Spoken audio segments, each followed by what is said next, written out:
Halo guys, welcome back to Otokede dengan gue Filipi Delarawan Wall di sini. Hari ini gue bakal ngebahas terkait dengan dapatkah melaporkan pencurian handphone berdasarkan kecurigaan. Karena banyak banget yang bertanya kayak, bisa nggak sih kalau setelah kita melaporkan tindak pidana tuh ada kecurigaan aja kayak, ini kayaknya pencuri deh, ini apa deh, kayak gitu. Dan menurut gue ini hal yang layak, dan ketika gue search di hukumonline.com, gue dapat salah satu artikel mereka yang membahas terkait hal ini. Oleh karena itu sangat cocok banget untuk gue selesaikan dalam bentuk video agar kalian semua subscriber gue bisa tahu. Sebelum itu, coba kalian yang nonton ini klik like dan subscribe dulu agar gue semakin semangat agar bisa cepet nyampe 1000 subscriber begitu. Kalau oleh karena itu, check this out.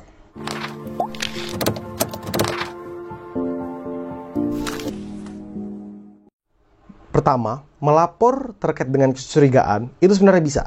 Mengapa?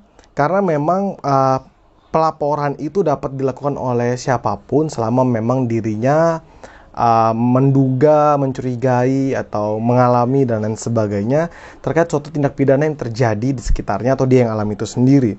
Nah, berdasarkan pasal 102 ayat 1 dan pasal 106 ayat 1 di KUHP, dijelaskan bahwa pasal 102 ayat 1 KUHP itu penyelidik yang mengetahui, menerima laporan atau pengaduan tentang terjadinya suatu peristiwa yang patut diduga merupakan tindak pidana, wajib segera melakukan tindakan penyelidikan yang diperlukan. Jadi mereka akan melaksanakan tindakan penyelidikan, belum penyidikan ya, masih penyelidikan.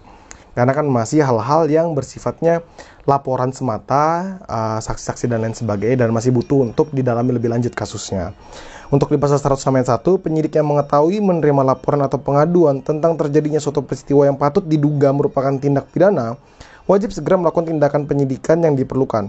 Nah, di sini kita lihat bahwa memang kecurigaan itu bisa loh. Kita bisa melaporkan hal-hal yang bersifat dengan kecurigaan, apalagi kecurigaan terhadap pencurian handphone, pencurian motor, atau mencurigai sesuatu hal yang sebenarnya suatu tindak pidana, itu boleh. Makanya kita kenapa sih bisa tahu kayak ada pasangan yang digerebek misalnya, maaf, atau yang misalnya berpesta miras digerebek, atau menggunakan narkoba juga bisa digerebek. Itu sebenarnya polisi tuh nggak tahu. Bisa aja polisi nggak tahu, atau mungkin dijadikan TO ya, target operasi, bisa aja.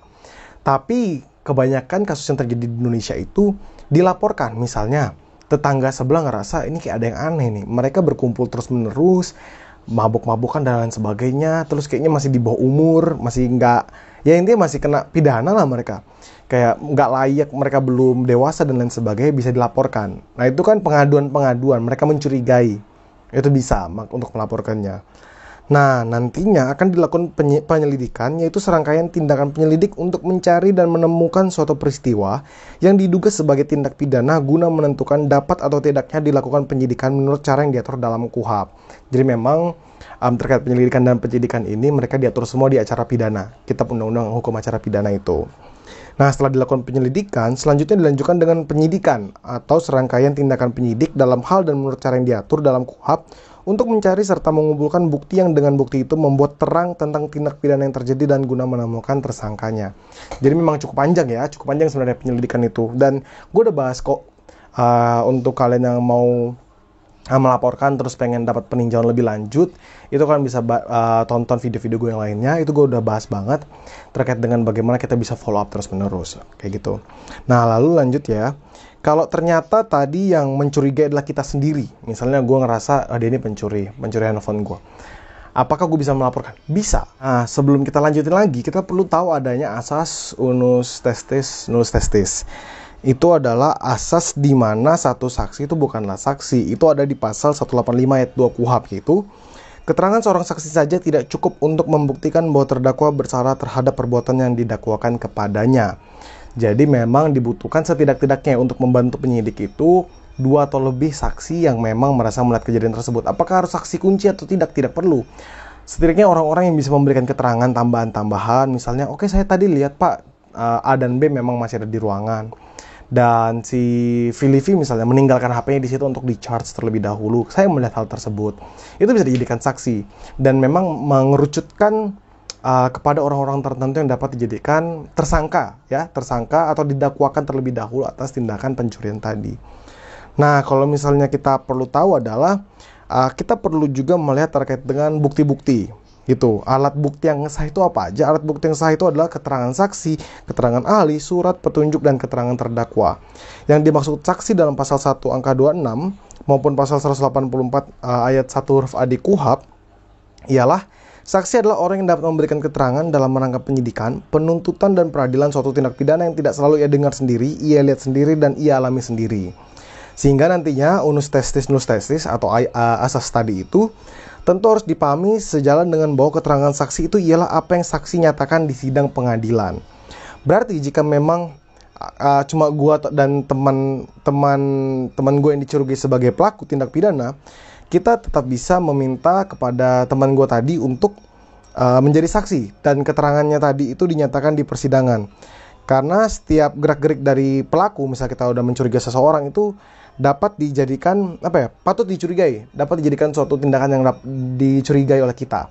Oleh karena itu, kalau misalnya kita melihat terhadap kecurigaan tadi, pertama kita udah ngejawab ya, bahwa memang bisa banget kalian melaporkan suatu tindakan pidana, misal pencurian tadi, hanya berdasarkan kecurigaan, itu bisa, kalian bisa banget untuk melaporkannya. Nanti penyelidik akan melaksanakan penyelidikannya, tapi penting banget untuk kalian juga bantu dengan bukti-bukti. Misalnya, ada keterangan saksi lebih dari 2, misalnya yang lihat itu ada 3 orang, 4 orang, itu bagus untuk mempermudah pekerjaan dari pihak yang berwenang, pihak kepolisian tadi, penyelidik ataupun penyidik yang memang ditentukan ya. Nah, kalau misalnya di luar dari itu, misalnya cuma ada 1 orang aja yang melihat, memang cukup sulit sekali untuk mendakwakan suatu hal. Tapi setidaknya jika memang hal tersebut, pencurian itu terjadi dalam kondisi yang sepi ya, harusnya kita bisa mengetahui siapa orangnya. Misalnya kita tidak jauh dari tempat itu. Pun kalau itu terjadi di suatu daerah tertentu dan memang nilai dari yang barang dicuri itu sangat besar, misalnya nilainya mahal, itu kita bisa untuk meminta bantuan polisian untuk memintain keterangan setiap orang yang ada di situ. Minta keterangan dari mereka, misalnya itu kehilangan di tempat kerja, kalian bisa minta di adminnya apakah mengetahui ada orang yang tidak dikenal masuk terus tanpa izin dan lain sebagainya, atau memang pada jam-jam sekian ada yang hadir atau tidak. Itu penting banget untuk apa? Agar penyelidik ini mendapatkan bukti-buktinya tadi. Setelah itu akan masuk ke dalam penyidikan agar terang benderang untuk bisa mengetahui, oh ini ternyata pelakunya. Kita langsung bisa menyangkakan terhadap seseorang dan juga mendakwanya. Sehingga nanti bukti-bukti tersebut akan dilimpahkan ke pengadilan dan juga akan dilanjutkan di ruang persidangan. Begitu. Nah, itu intinya. Jadi kalian jangan pernah takut ya kalau memang itu kecurigaan, dengan catatan bahwa kecurigaan kalian adalah hal yang benar. Karena ternyata kalau misalnya kalian curiga dan kecurigaannya ini kalian bukan bawa ke kepolisian ya, kecurigaannya bukan kalian bawa ke kepolisian, tapi kalian menyampaikannya di sosial media, itu nanti kena pencemaran nama baik. Itu misalnya kena fitnah lah, atau kalian pencemaran nama baik atau penghinaan ringan dan lain sebagainya. Jadi menurut gue, kalau misalnya memang kalian mengetahui suatu tindak pidana terjadi, coba untuk diskusikan dulu kepada orang-orang terdekat tanpa perlu mengumbar-umbarkan, lalu kalian coba bawa ini ke pihak yang berwajib. Begitu, itu yang paling penting. Oleh karena itu, kalau kalian punya permasalahan yang serupa, baik itu kalian mencurigai atau dicurigai, coba deh kalian tuliskan di kolom komentar, gue bakal bantu. Dan jangan lupa ya untuk berikan like dan subscribe-nya agar bisa channel ini terus berkembang, agar gue semangat terus-menerus untuk bisa memberikan edukasi terkait dengan hukum dan juga memberikan yang terbaik buat kalian semua masyarakat yang sampai saat ini mungkin masih awam banget, masih belum familiar dengan hukum Indonesia. Oleh karena itu, salam demokrasi.